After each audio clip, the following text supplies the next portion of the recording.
So what I'd like to do is cover 4 topics. I'd like to talk about what is the GBD, for those of you not familiar with it, because it's going to serve the basis for the forecast models and future scenario models that we've been developing. Talk about our goal, which has been 3 years in the making, of having a model that predicts well in a reference case, but has at least some causal effects embedded in the model. And then some of our results that have recently been published and where we're going with this future scenarios work. So for those of you who don't know, we like to think of the GBD as an effort to systematize descriptive epidemiology. We try to capture the data that exists both from government, in the literature, in data sets that people will share with us, pretty much everything about disease incidence, prevalence, death rates, and risk factors, and try to use a very rules-based approach to synthesizing the evidence to put together a profile at the country-specific level. So we cover 195 countries now. And recently, there's about 20 countries with subnational assessments using this approach as well. It's quite comprehensive. We have a mutually exclusive and collectively exhaustive cause list at different levels of disaggregation. And in all, covers 359 diseases or groups of diseases and injuries, a long list of clinical sequelae from those diseases and injuries, and 84 risks or combinations of risks. It's a time series. Everything goes back at least to 1990. The cause of death analysis goes back to 1980. The fertility and mortality analysis goes back to 1950. And we try to publish both the methods and the results in top-tier journals, as well as make all the data available to anybody who wants to use it online, and through an increasing number of government-owned policy reports that different governments issue with their imprimatur. Now, what's different about the GBD, first of all, is the comprehensive nature of it. So it covers, in a hopefully comparable way, a broad array of outcomes. But we also have a very highly standardized set of solutions for common problems. So anybody who's dealt with trying to deal with the messy nature of health data is familiar with changes in coding practice. You know, think ICD revisions, national variants of the ICD, changes in case definitions as, you know, the fields change and change the nature of both assays and the symptoms that go to lead to a definition. Places with no data, places it's harder when there are well-conducted studies, but with very different results. And then what everybody's very familiar with handling is sampling error, but not so familiar dealing with all the issues around non-sampling error. Everything from how you train interviewers, them avoiding to go to difficult places in the rainy season, et cetera. And then the problem with, as we increasingly use more and more administrative data sets, are certain groups that often are excluded in countries from administrative data collection, the poor, discriminated racial or ethnic groups. And so we have standardized solutions that try to address known bias. We obviously can't correct for unknown bias or unrecognized bias, but we try very hard to review all 100, now currently in the current cycle, about 108,000 different data sets that we use in the GBD for this cycle. We try to review each of them for uncertain quality criteria. We try to correct for what we call garbage coding, which is the assignment of events to codes that they shouldn't be assigned to. We try to use statistical methods to normalize data or standardize it to a common case definition. And then we use a suite of Bayesian statistical methods that have emerged over the 25 years of the GBD study to make the actual estimates by age, sex, year, location, and outcome.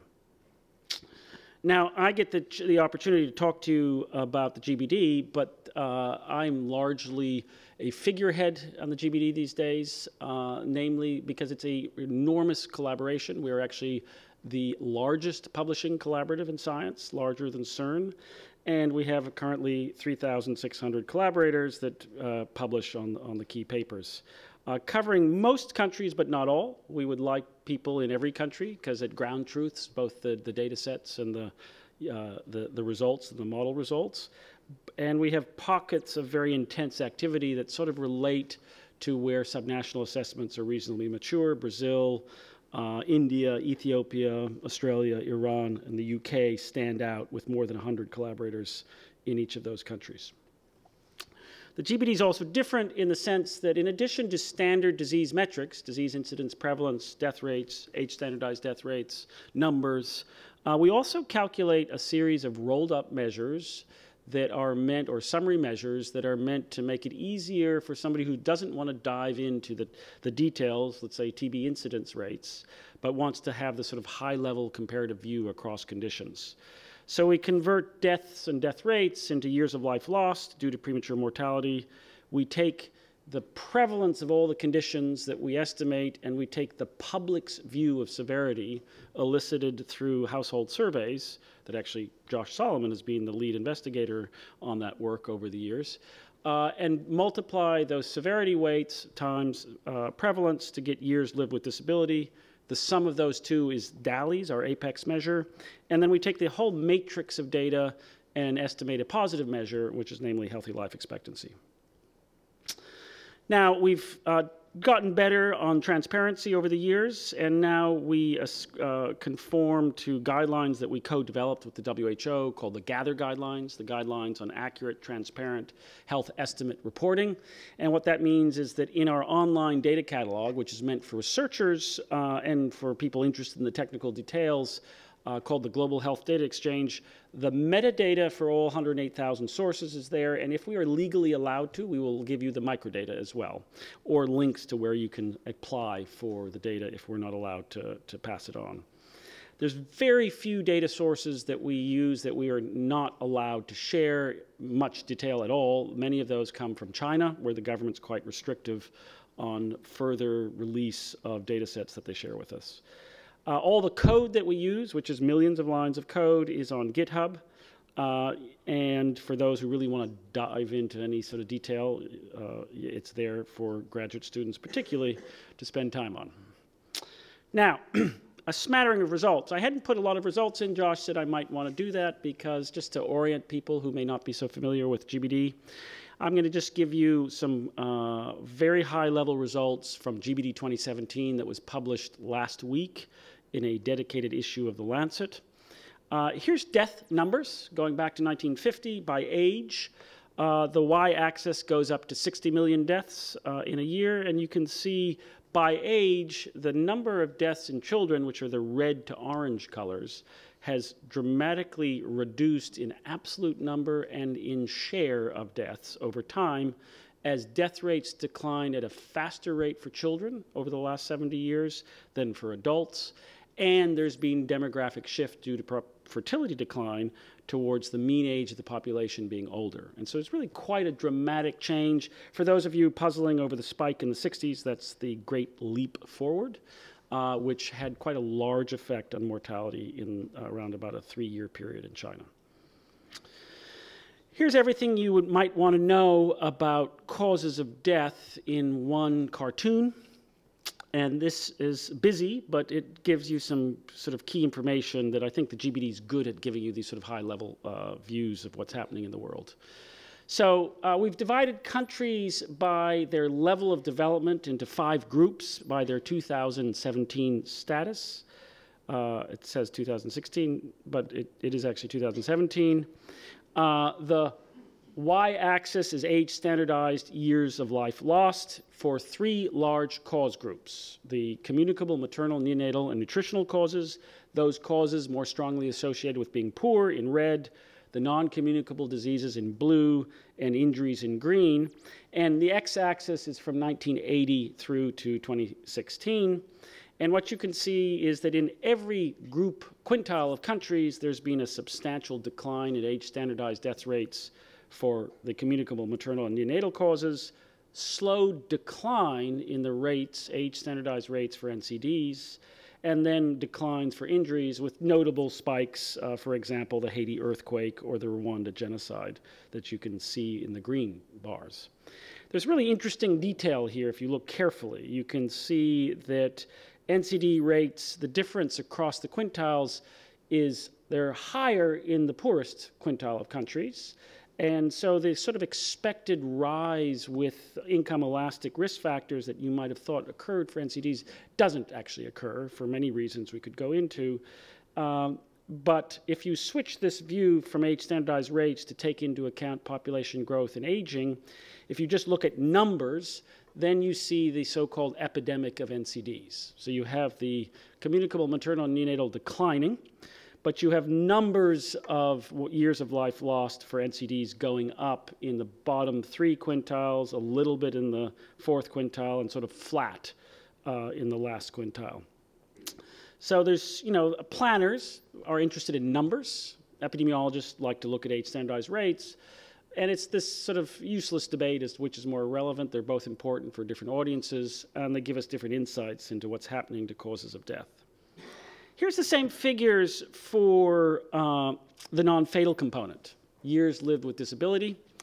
And there's really there's none of that trend down that we saw in almost all regions or in all quintiles in age standardized rates on the top part for the non-fatal component. And the reason is that the things that kill you aren't really the biggest causes of lost functional health. Those are mental health, substance abuse, musculoskeletal disorders, for which we have no real evidence of trend. Add to that the dementias and neurological conditions, and again, no real evidence of much of a trend, lots of controversy. But in total, you have a world where premature mortality is declining, and the non-fatal component is pretty steady, except for the red part from some of the infectious diseases. Meaning that as countries go through development, there's a shift in the burden from premature death to years lived with disability.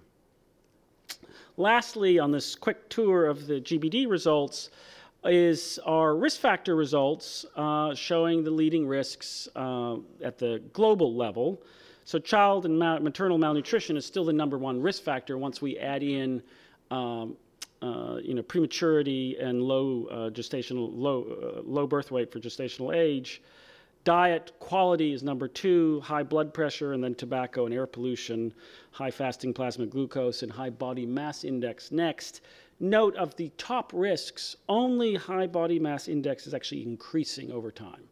And so we should give special attention to high BMI because all the other large risks are either stable or declining quite substantially.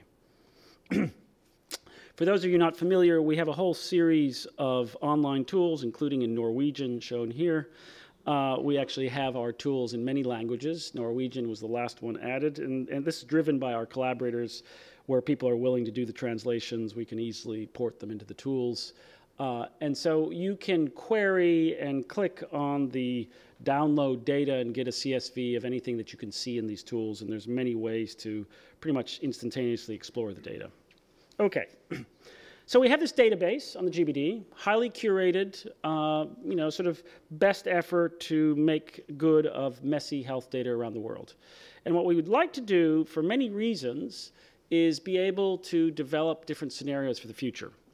We tried this in the 1990s, Alan Lopez and I, who started the GBD 25 years plus ago. One of the first 4 papers that we published was a set of forecasts using a very simple model. And that was widely used, for example, by the pharmaceutical industry in thinking about long-term R&D priorities. And there's quite an audience for efforts to come up with some sort of reference or forecast of what might happen given past trends to inform anything that has a long-term payoff, whether it's in training health workers, building hospitals, or investing in R&D. And there's a range of other sort of strategic uses for foresight into future trends.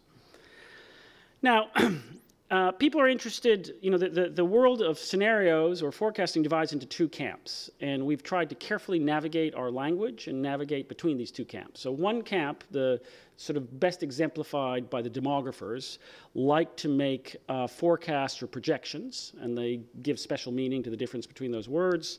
And the idea there is that they're going to inform long-term demographic decision-making. So if you just look at the UN Pop Division's every 2-year release of population data, you get a forecast of what the world's population will do. And we also wanted to make a forecast, and that's essentially what would happen if past trends and relationships continue into the future. But we also want to develop alternative scenarios where you could say, well, what would the future look like if tobacco control proceeded more aggressively, or if we more rapidly scaled up vaccination for DPT-3 or measles, etc. So just to remind you, I'm going to use the language of forecasts and reference scenarios sort of interchangeably. And it's not what will happen, it's actually only what would happen if past trends and relationships pursue.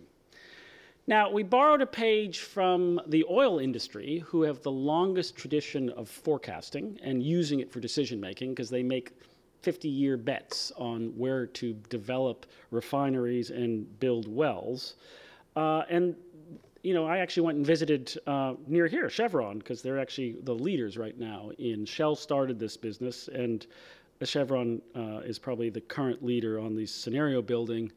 And the interesting thing is they have these super complicated models with 200 independent variables on the right-hand side, but they only use it for decision making and make 3 scenarios, because if you present too many scenarios, then it sort of drowns out senior decision makers' attention.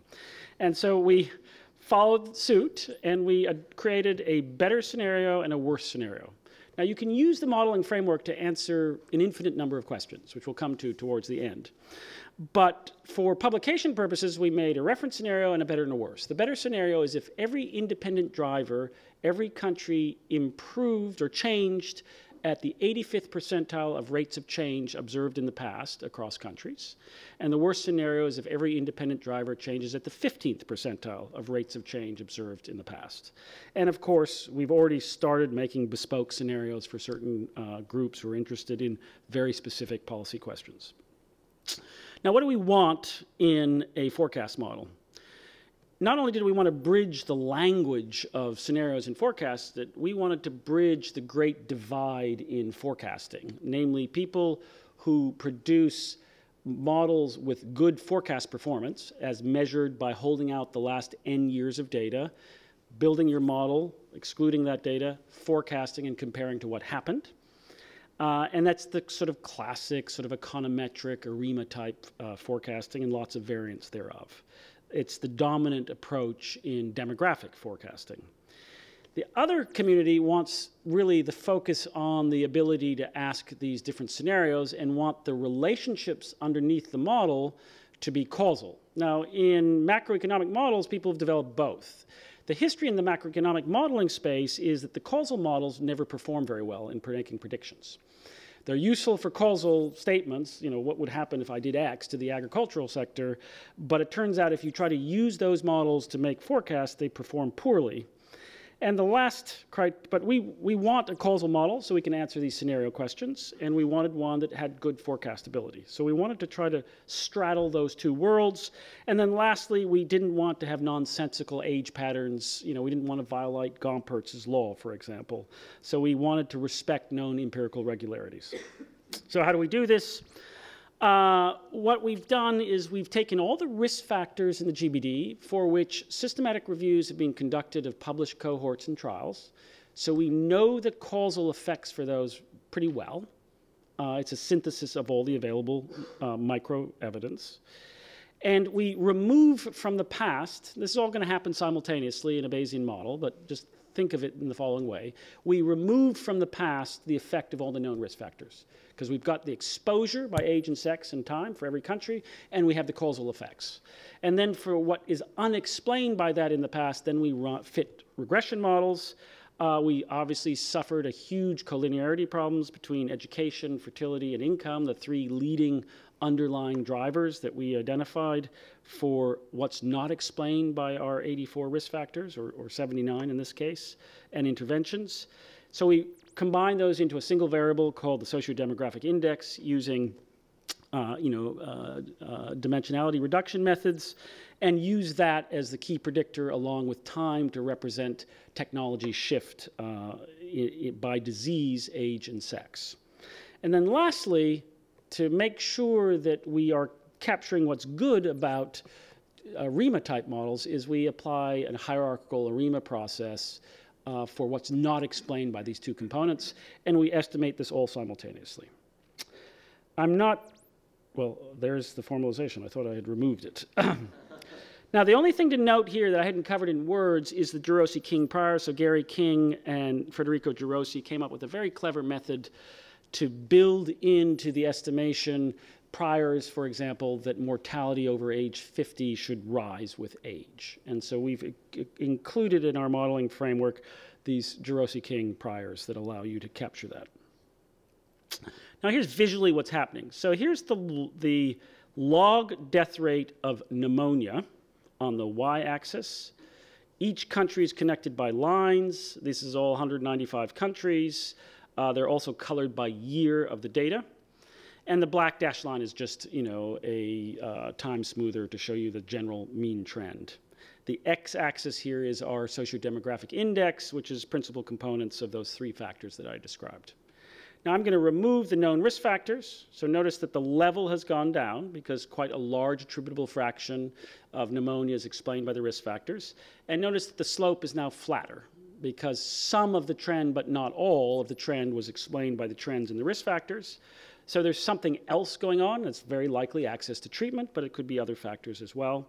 And then I'm going to remove the relationship between the secular trend and SDI and end up with a very small component that's unexplained. Notice that the units of the y-axis changing.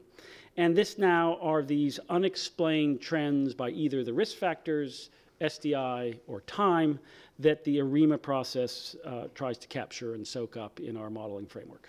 So we have these three components. We do this for every single cause. And then we we add up the components, and that becomes all-cause mortality. So what's really interesting about this is, unlike the demographers who are modeling all-cause mortality as their starting point, we're modeling, you know, 270 different things and then adding them up. Now, how do we, the problem with our approach, which is once you want a causal model, you also have to predict the causes. Right? So we need to make predictions of the independent drivers. And we opted for the independent drivers for them all except for GDP per capita to use a very simple approach called quantile weighted regression, or quantile weighted rates of change, I should say, where basically there's a weighting term on each annual year of change, and we weight more recent years more heavily. There's a single parameter that governs that, and we use out-of-sample predictive validity by risk factor or cause to choose that weighting term. So the recency of trend, how important that is in terms of predicting trends in the next 22 years, depends on each particular risk factor or independent driver. Now for GDP, because there's a long tradition around GDP, we used a more complex approach, which was an ensemble model building exercise. We started off with 1,600 models. We then had some exclusion criteria that were logical in nature. And then for each country, based on out-of-sample performance, we picked the top 25% amongst the 767 models. And by the way, we beat the IMF in their ability to predict GDP. And we will hopefully soon be publishing that. So here's some ridge plots that we have in our paper of the distribution across country. Purple is 1990, orange is 2016, 2040 is in blue in the forecast, the worst scenario is in red, and the better scenario is in green. Top left is income, top right is educational attainment, bottom left is the fertility rate under age 25, and then our sociodemographic index. And for every independent driver, we've published these ridge plots. You can, of course, access all the results directly as well in the paper that came out recently. Now, here's the thing that we're most pleased with, which is a head-to-head comparison between our model and all-cause mortality predicted using this sort of standard method in the demographic literature, which is the Lee-Carter method. Ron Lee over at Berkeley developed this model a long time ago, and it's been very hard to beat the Lee-Carter model in the demographic literature. But we both for median coefficient of variation as well as for mean, we beat them rather substantially. And our goal wasn't to be better than, but just as good as, because we wanted decent forecast performance, but also have this causal framework. So we met our goal, and then if we want to look by age, This dark green there is the equivalence line. Our coefficient of variation for each age group is on the x-axis, and the Lee-Carter model is on the y-axis. And so for every single age group, we also make a better prediction of all-cause mortality, even though we have these 87 drivers on the right-hand side. And this test includes all the uncertainty of predicting the independent drivers. So this is a fair test. We've excluded from the model building of every aspect any data over from the period 2005 to 16, whether for the independent drivers or for the outcomes. If you want more detail, have a look in the paper. It came out about 3 weeks ago. Kyle Foreman is the lead author, and he's really been the architect of much of the Bayesian model construction and also the software environment that's led to the building of this model over a number of years. Now, what does this model tell us? So here's one slide that rolls up some of the main level results. Top right is the total fertility rate in better, worse, and reference. Reference is in blue. This is all at the global level. Middle panel is life expectancy. So in the reference scenario for life expectancy, there'll be slightly less progress in the next generation than in the past generation. But the range from better to worse is enormous. It's about 8 years in 2040. But the range in population is not as large, and that's because even in the better scenario where you have lower fertility, people live longer. And so you get these compensating effects, which, by the way, is missing in the UN Pop Division scenarios. If any of you use them, they only change fertility in those scenarios. They don't change mortality. Josh Solomon and I published a paper 20 years? No, a long time ago. In Population Development Review, we used ternary plots back then to show some of the estimates that we had for a single point in time. We've used the ternary plots in this paper to show this broad epidemiological shift from a burden in the bottom left corner dominated by communicable maternal and neonatal causes, moving up progressively towards the top where it's a burden profile dominated by NCDs. And we show the past and then the predictions out to 2040 in the reference scenario. I show it to you before the bottom right triangle, which is namely that even in the reference and even in the better scenario, communicable maternal and neonatal causes, given past trends, will still be the dominant source of burden in sub-Saharan Africa. Contrast that to South Asia on the left, where we're very rapidly moving to an NCD-dominated disease profile. I'll skip over the details, but of course there's lots of transitions behind that high-level shift from communicable maternal to NCDs. Many causes going up like COPD, chronic kidney disease, Alzheimer's, and diabetes. Many causes declining in the reference scenario. Now, one thing just to give you a flavor of what's possible with the scenario building is shows what is the explanation between better and worse. And what is the biggest contributor globally to better and worse? And the biggest contributor, and each bar here shows you on the far left the attributable burden in the better scenario and the far right in the worse scenario by risk.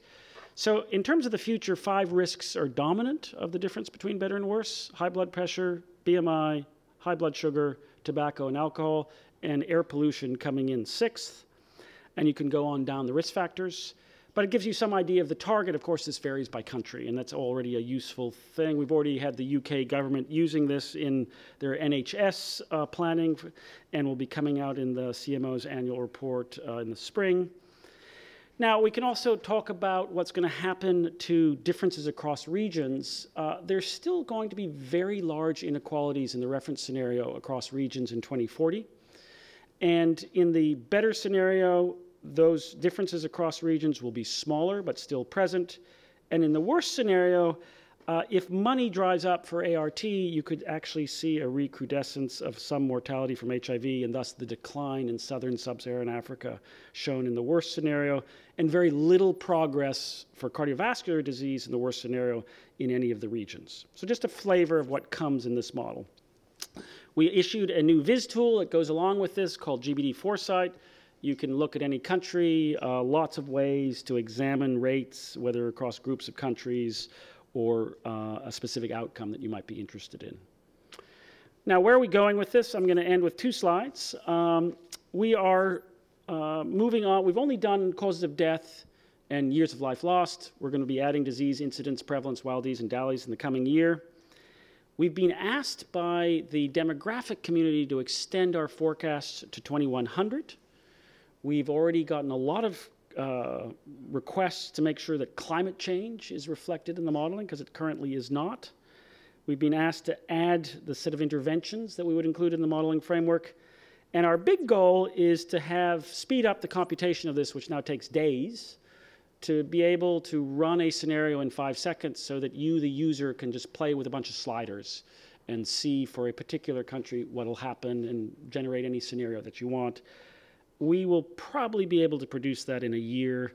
Kyle Foreman is leading the sort of technology development that's quite complex to support that. One word on population to 2100. This was sort of a side effect. We ran the model to 2040. Bill Gates said, well, run the model, please, to 2100, because he wanted to know how our population forecast compared to the UN. And much to our surprise, our population forecasts in 2100, albeit you probably shouldn't be forecasting to 2100, but that's a different issue. But if you do, they're very different. We actually forecast 7 billion people, not 11, for the world in 2100. And if you're interested, we can go in Q&A in that. But it turns out that population of the world post about 2075 is highly uncertain, and it's dictated by one factor and one factor alone, which is when fertility drops below replacement, where does it land? What does it equilibrate to? The UN basically assumes 1.85 as a TFR. The modeling that we've run brings it much closer to 1.4. That's enough to explain almost 4 billion people in 2100. So it's this very hard to know number that has a huge effect, and this apparently matters to the climate community and to some of the long-term planners. So a flavor of our attempt to build a forecast model with some causal effects and good forecast performance. Thanks.